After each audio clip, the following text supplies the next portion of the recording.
ये जो गाड़ी नहीं लेंगे, बंगला नहीं लेंगे, हम कांग्रेस के साथ समर्थन नहीं करेंगे, बच्चों तक की कसम को आदमी खाकर वहां उससे निपट जाए ना, इससे घटिया इंसान नहीं हो सकता। अरे स्कूल के हालात देखे भी, स्कूल जो है नया नया नहीं बना, एक भी नया स्कूल नहीं बना चाहिए। और मैं यही कहूंगा कि दिल्ली की जनता बेवकूफ नहीं है। अगर माइंड ही करप्ट हो चुका है, भाई शराब की तरफ भी ध्यान है, तो वो तो इनकी बात नहीं सुनेगा। मगर जो महिलाएं बच्चे जो अपना महिलाओं देखते हैं ना, बस फ्री क्या हुआ आज महिलाओं के लिए, मतलब बस रुकती नहीं है।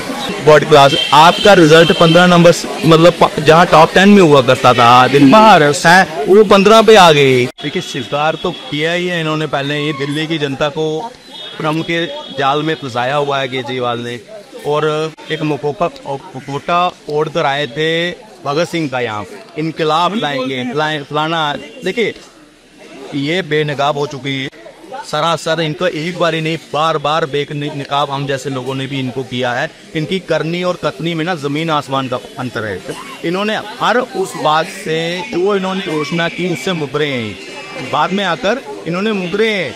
इन्होंने बोला कि हम जो है ना, ये जो गाड़ी नहीं लेंगे, बंगला नहीं लेंगे, हम कांग्रेस के साथ समर्थन नहीं करेंगे, बच्चों तक की कसम को आदमी खाकर वहाँ उससे मुकर जाए ना, इससे घटिया इंसान नहीं हो सकता। आपने कहा कि भाई अफजल गुरु इसका, ये इनका मतलब ये अर्बन नक्सलाइट, इनको ऐसे नहीं कहा जाता था। जो मोदी जी ने इनको संज्ञा दी थी ना, वो ऐसे नहीं दी थी। वो एक रीजन था पर्टिकुलर, क्योंकि हम पता क्या है, हम भारतवासी क्या है, हम बड़ी जल्दी भूल जाते हैं पुरानी बात।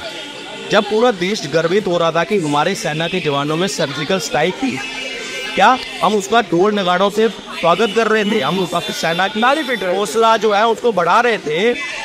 तो सिर्फ केजरीवाल जैसे लोग जो है ये उसके सबूत पाते। और वहाँ पे पाकिस्तान जैसे जो 2 कोटी का देश है, वो भी क्या कर रहा है, इनकी बात को कोट करते हमारे ऊपर प्रश्न चिन्ह लगा रहे थे। आप भूल गए, हम भूल जाते हैं वो चीज़। और दूसरी बात कहता हूँ आपको, अर्बन नेक्सलिस्ट क्या कौन नकारता है कश्मीरी पंडितों के ऊपर उसकी स्टोरी को, इनके जो नस्लवार हुआ कौन नकारता है? वो लोग नकारते हैं जो उसमें शामिल थे।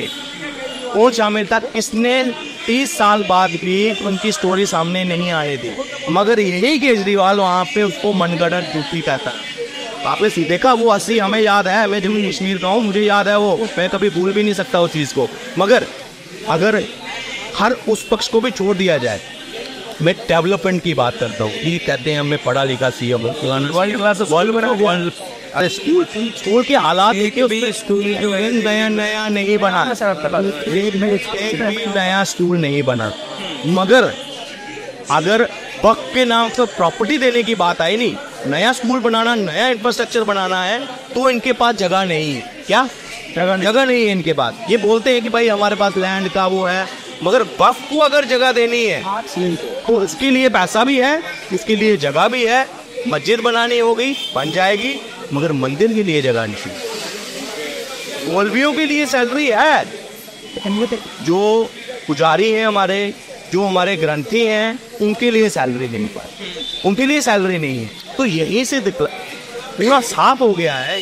ये अभी का नहीं, ये नक्सलाइट है, ये कम्युनिस्ट जो है वो बदनाम हो चुके थे।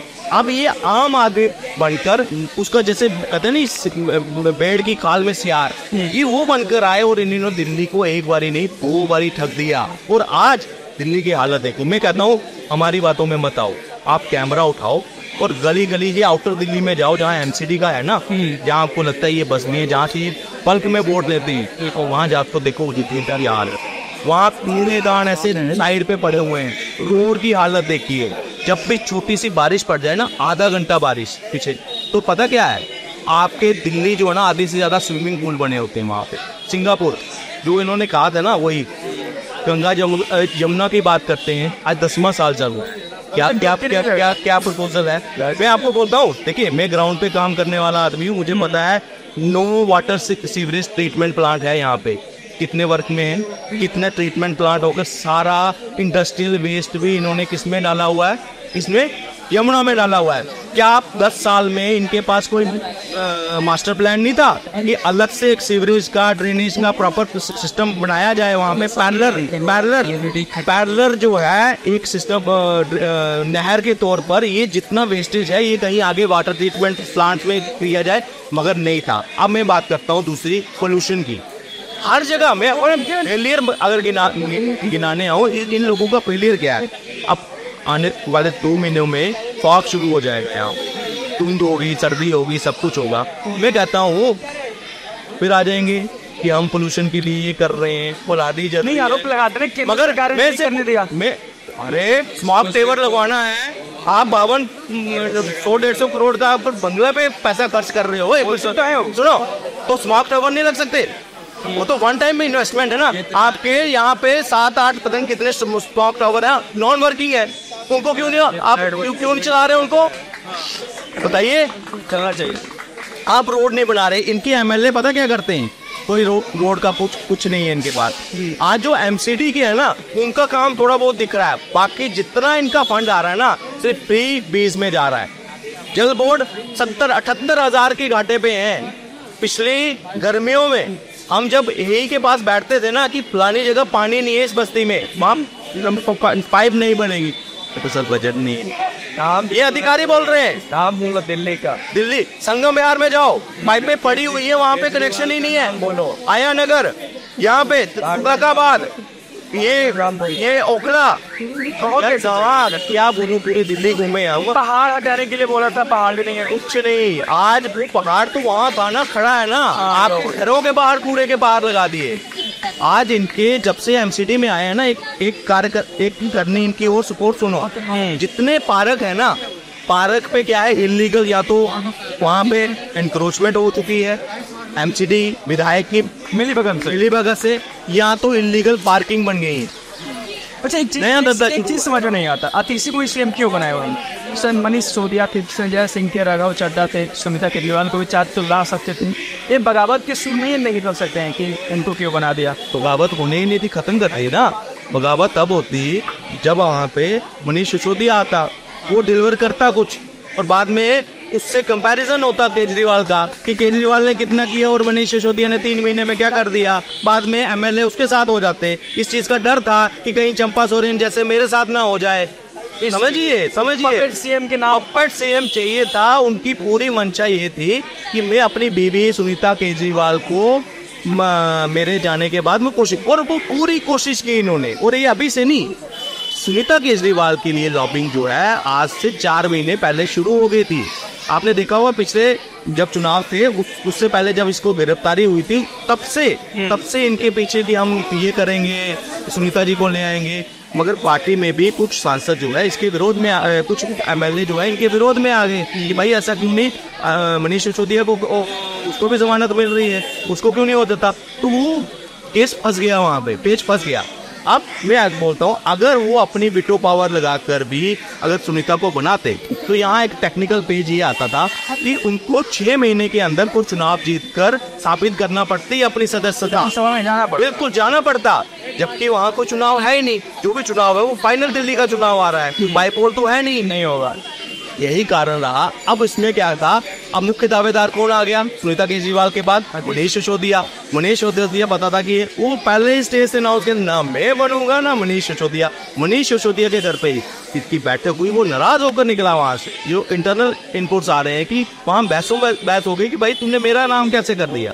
चलो वो इस वक्त पता है कि मैं पार्टी का दामन छोड़ूंगा तो कल को मेरे साथ और भी पूछे, क्या पता मुझे ही पूरा बलि का बकरा बना दे। तो वो इस शांत होकर बैठ गया और उसने 3 महीने के लिए आतिशी को बोल दिया कि भाई ये चीज और केजरीवाल जी बोल रहे हैं कि मैं पाक साफ रहूंगा, साफ सुथरा रहूंगा तो जनता में किससे बिठाएगी सीएम पद पर? सर क्या दिल्ली की जनता उनको साफ सुथरा समझती है?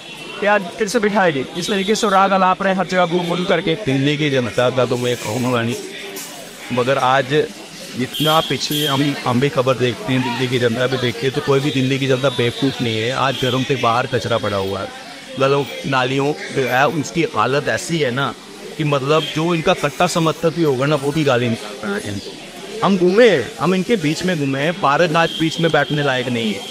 जहाँ बुजुर्ग महिलाएं शाम को इवनिंग में से वहाँ जाती थी, आज वहाँ पार्क में घूमने लायक चीज़ें, वहाँ पे भी कोई काम नहीं है, कोई कुछ नहीं, सिर्फ भ्रष्टाचार है। दूसरा सबसे बड़ी बात यह है कि आज के टाइम पर केजरीवाल ने एक नया जिसको बोलते हैं ना लैंडमार्क, वो एक हासिल किया है। क्या है? बेशर्मी का। नहीं, कट्टर ईमानदार बोलते हैं अपने आप को। बेशर्मी छोड़िए, आप अपने आप को कट्टर ईमानदार बताते हैं। आपने सुनो, वो घर वही बात है ना, अपने मुंह मियाँ मिट्टू क्या कहते हैं, वो कहावत है। हाँ, ये इन्होंने एक लैंडमार्क बेशर्मी का ऐसा कर दिया हमारे भारत की राजनीति में कि इसको तोड़ पाना बड़ा मुश्किल हो पाएगा। आप समझिए इस चीज को। हमारे जो राहुल बाबा जो है ना, लोकतंत्र की दुआई देते थे, संविधान निकले थे। मैं कहता हूँ संविधान, आज की राजनीति में सबसे बेशरम पॉलिटिशियन अगर कोई निकला है वो अरविंद केजरीवाल और आम आदमी पार्टी के नेता निकले। इन्होंने वो सीमा लांघ दी नैतिकता की। पहले क्या होता था सर, एक एलिगेशन छोटा सा किसी सांसद पर, किसी एमएलए पे लगता था ना, तो वो पार्टी उससे पहले ही इस्तीफा ले लेती थी। भाई तेरे पे ये एलिगेशन लग रहा है, जब तक ये साबित नहीं होगा तो इस्तीफा दे दे। तो खुद ही बड़े बड़े नेता, इवन अटल बिहारी वाजपेयी, लाल कृष्ण आडवाणी, इनसे बड़े तो नेता कोई नहीं है ना आज के टाइम। इन्होंने इस्तीफा तक दे दिया था अपने टाइम पर, पता आपको। मगर ये बेशर्म आदमी एक नई अध्याय लिखी इसने हमारी राजनीति में, जहां नैतिकता है ही नहीं। इसको देखकर हेमंत सोरेन जैसा वो भी कह रहा कि अगर भाई दिल्ली का बोला एक एग्जाम्पल सेट होगी ना, कल को कोई भी भ्रष्टाचारी होगा, कोई सीएम है, मुख्यमंत्री है, कोई मंत्री है, वो क्या कहेगा, वो उसकी एग्जाम्पल देगा कि भाई वो नहीं किया तो मैं क्यों जाऊँ। हाँ है। अब मुझे एक चीज बताइए, क्या ये थी हमारी लोकतंत्र की खूबसूरती? वो तो दुहाई देते रहते हैं। अब क्या मतलब, क्या संविधान में ये भी अब नीचे लिखना पड़ेगा कि जो बेशर्म लोग हैं, जो अपनी सत्ता को नहीं छोड़ रहे, उन पे पर एलिगेशन है, तो उनके लिए अलग क्लॉज लिखना पड़ेगा? क्या बाबा साहब अम्बेडकर को दोबारा बुलाना पड़ेगा यहाँ पे? आप समझिए इस चीज को, इन्होंने कितना बड़ा आघात किया है भारत की राजनीति में, इस बात को समझना पड़ेगा। दूसरा सबसे बड़ा आघात एक और, आप ये कोई गलत चीज देख रहे हैं, चाहे सरकार मोदी जी के विरुद्ध क्यों नहीं देख रहे हो, अगर आप आवाज उठाओगे तो कैसे उठाएगा? लोकतांत्रिक देश है, लड़ तो सकते नहीं, जला तो सकते नहीं कुछ ना, हम कभी उसके फेवर में रहे, हम क्या करेंगे? आंदोलन। मगर इन्होंने वहां पे भी एक नया लैंडमार्क कर दिया। अब आज के टाइम पर कोई भी इंसान आंदोलनकारियों को वो इज्जत दे ही नहीं पाएगी जिस तरीके से इन्होंने फैला के रखा है। जिस आंदोलन से ये निकले हैं, इनकलाब लाने वाले, हम लोकपाल लाएंगे, तंत्र को बदलेंगे, वो सिर्फ सपने दिखाए और बाद में क्या कर दिया, कुछ भ्रष्टाचार के सबसे बड़े सिपाही बन गए। क्या कोई मेरा आप जैसा कोई आंदोलन करने जाएगा, क्या आप जनता दोबारा भरोसा कर पाएगी? इन्होंने जनता का भरोसा तोड़ा है, और इनकी आड़ में कई ऐसे लोग जो है ना, जो आंदोलन करना चाहते हैं, जो सही में बदलाव चाहते हैं अपने देश में, वो आंदोलन पर बैठेंगे ना, उनको बोला ये भी केजरीवाल बनेगा। हाँ, ये भी केजरीवाल बनेगा, इस तरह से बोला जाएगा उनको। ये समझो एक तरह सा सबसे बड़ा नुकसान मैंने आपको गिना दिया, किसका? केजरीवाल। और आप बोलोगे कि भाई ये IITian है, ये इतना बड़ा, इन्होंने सिर्फ देश को बर्बाद किया है। ये अर्बन नक्सलाइट में कहूँगा, ये सही में एग्जिस्ट करते हैं। एक के साथ एक दारू जस्टिफाई नहीं कर सकता कोई। आप जितने बड़े IITian है, सब कुछ है, मैं कि राजस्व लाया, पैसा लाया, कहाँ क्या राजस्व? आपको ड्रग्स से भी आ सकता है राजस्व, आप करेंगे? आप बिकने देंगे आपके घर के बाहर ड्रग्स? राजस्व तो उससे भी आता है, तो क्या ड्रग्स बिकने देंगे? ड्रग्स के काउंटर खुल जाएंगे तो आप समर्थन करेंगे राजस्व के लिए? नहीं करेंगे। तो एक नैतिकता थी, जहाँ हर बार, बाकी राज्यों में देखो, हर बार बजट में दारू के, सिगरेट के, पान, बीड़ी, गुटखा के इसके रेट बढ़ते हैं ताकि ये कम यूटिलाइज हो सके, ये आम जो गरीब आदमी है वो उससे क्षमता से बाहर हो सके। तो क्या जनता के बीच एक पर एक फ्री वाला इम्पैक्ट पड़ेगा कि इन्होंने तो शराब बेचवाया, हम इनको बाहर करते हैं सत्ता से? ये जनता समझ रही है इस बात को? सर समझना चाहिए, और मैं यही कहूँगा कि दिल्ली की जनता बेवकूफ़ नहीं। अगर माइंड ही करप्ट हो चुका है, भाई शराब की तरफ भी ध्यान है, तो वो तो इनकी बात नहीं सुनेगा। मगर जो महिलाएं, बच्चे जो अपना महिलाओं देखते हैं ना, बस फ्री क्या हुआ? आज महिलाओं के लिए मतलब बस रुकती नहीं है, बच्चों के लिए बस रुकी नहीं जाती। कई जगह पे स्टॉप पे आती है, महिलाएं परेशान होती है, 1-1 घंटा उनको स्पेयर लेकर चलना पड़ता है कि यहाँ बस इनके लिए रुक नहीं रही। कहीं ऐसे बीच के स्टॉप से में नहीं आ रहे। मुझे एक चीज़ बताइए, आपने बस फ्री के चक्कर में आपने जो अपने बच्चों की जो एजुकेशन अच्छी होनी चाहिए थी वो आपने दाव पे लगाई। वर्ल्ड क्लास आपका रिजल्ट 15 नंबर, मतलब जहाँ टॉप 10 में हुआ करता था दिन बाहर वो 15 पे आ गई। तो कौन सा आपने एजुकेशन, आपने सिर्फ ढांचा खड़े करने से वो एजुकेशन नहीं है। आपने गेस्ट टीचर ले आए, आप उनको प्रॉपर सैलरी नहीं कर रहे, उनको एक प्रॉपर व्यवस्था नहीं कर पा रहे। वो किस उद्देश्य से अच्छी शिक्षा देंगे? प्राइवेट शिक्षा आज जो है ना दिल्ली को बचा रही है। अदरवाइज दिल्ली के सरकारी स्कूल जो है ना वो तो एक तरह से बिल्कुल, आपने देखा गुंडागर्दी वहाँ पे, कोई वैसा मतलब नशा सब, मतलब इतना कुछ इन्होंने बदल दिया। मतलब ये कहते हैं सिर्फ एडवर्टाइज करते रहे अपने एजुकेशन मॉडल का, हेल्थ मॉडल का। हेल्थ मॉडल की अगर बात करें, कई हॉस्पिटल्स में MRI की सुविधा ही नहीं है, उसके पास रेडियोलॉजिस्ट ही नहीं है। डंके की चोट पे बोलता हूँ, फोटो खिंचाने वाले नेता रहेगा केजरीवाल, मान लें हम। बिल्कुल, और ऐसा ही है। अगर मेरी बात पे ना आप हॉस्पिटल जाइए, आप यहाँ पे सत्यवादी हरिश्चंद्र है, मैं वहाँ गया था, MS से मिला, मैं आपके रेडियोलॉजिस्ट कहते है ही नहीं। आप वो डिस्ट्रिक्ट लेवल के हॉस्पिटल्स हैं उनके पास रेडियोलॉजिस्ट ही नहीं है। रेडियोलॉजिस्ट की जितना पैकेज उन्होंने रखा है कोई ज्वाइन करने के लिए रेडी नहीं है। अगर एक में अगर अल्ट्रासाउंड MRI ये अगर नहीं हो रही किसी हॉस्पिटल में, वो कैसे टर्शरी इलाज करेगा? नहीं करना है। आपसे मोहल्ला क्लिनिक भाई, डिस्पेंसरी भाई, आप अगर जिसका मोहल्ला क्लिनिक देते हो ना तो मेरे जम्मू कश्मीर में आओ, उसको डिस्पेंसरी कहते हैं हम। वहाँ पे भी दवाई मुफ्त मिलती है, वहाँ पे भी डॉक्टर अच्छे से देखते हैं, सब कुछ ऐसा ही है। प्राइमरी हेल्थ सेंटर्स है हर वार्ड में। आप मोहल्ला क्लिनिक, आपने नाम चेंज कर दिया, मोहल्ला क्लिनिक, हमारे वहाँ प्राइमरी हेल्थ सेंटर PHC और सेकेंडरी भी है। हमें इस भ्रम से निकलना पड़ेगा, इस मायाजाल से निकलना पड़ेगा और एक बदलाव की ओर बढ़ना पड़ेगा। आज में एक शिकायत हो रहा है मेरी। हाँ बोल। दिल्ली में कई लोग डूबे, बच्चे भी डूबे। हाँ लोग डूबे, अभी पिछले डूबे नहीं, यहाँ पे भी, और एक बाढ़ भी आई उस तरफ नरेला वाली साइड, कहीं पे कोई बांध वो आया, करंट भी लगा। ये नलायकी किसकी? CM की। मतलब लोग मर रहे हैं उसमें भी।